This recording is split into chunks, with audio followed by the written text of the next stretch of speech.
అనంతపురం జిల్లాలో రాజకీయ హత్యలపై YSRCP legal cell రాష్ట్ర హెచ్ఆర్సీకి ఫిర్యాదు చేసింది. వైఎస్ఆర్ కాంగ్రెస్ పార్టీ నేత శివప్రసాద్ రెడ్డి హత్య అనంతరం జరిగిన విధ్వంసానికి సంబంధించి ఏకంగా 5 కేసులు నమోదు చేశారు పోలీసులు. ఎంఆర్ఓ, ఎండిఓ, ఉద్యాన శాఖ కార్యాలయాలతో పాటు 2 బైకులను నిప్పు పెట్టారంటూ మాజీ ఎమ్మెల్యే గురునాథ్ రెడ్డి, తోపుదుర్తి చంద్రశేఖర్ రెడ్డిలపై 5 కేసులు నమోదు చేశారు.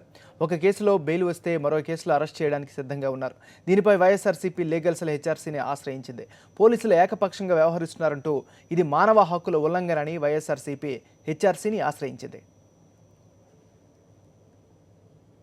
అఫెన్స్ లో ఇన్వాల్వ్ కాకపోయినప్పటికీ కూడా అరెస్ట్ చేయడం జరిగింది. ఇది అన్యాయం, మానవ హక్కుల ఉల్లంఘనే అని ఈరోజు రాష్ట్ర మానవ హక్కుల సంఘానికి నేను ఫ్యాక్స్ ద్వారా తెలియజేస్తూ ఈ చర్యల మీద, పోలీసుల చర్యల మీద రాప్తాడ్ పోలీస్ స్టేషన్లో రిజిస్టర్ అయినటువంటి క్రైమ్ నంబర్ 57, 58, 59, 60, 61 ఈ కేసులు అన్నింటినీ వైఎస్ఆర్ కాంగ్రెస్ పార్టీకి నాయకుల మీద, కార్యకర్తల మీద నమోదు చేయబడినవి.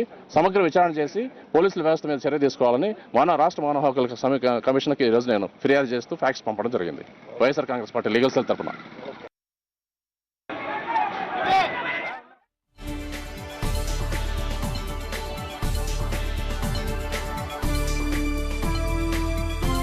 అనంతపురంలో వైఎస్ఆర్సీపీ కార్యకర్తల హత్యలపై YSR Congress legal cell convener Narayana Reddy హెచ్ఆర్సీని ఆశ్రయించారు.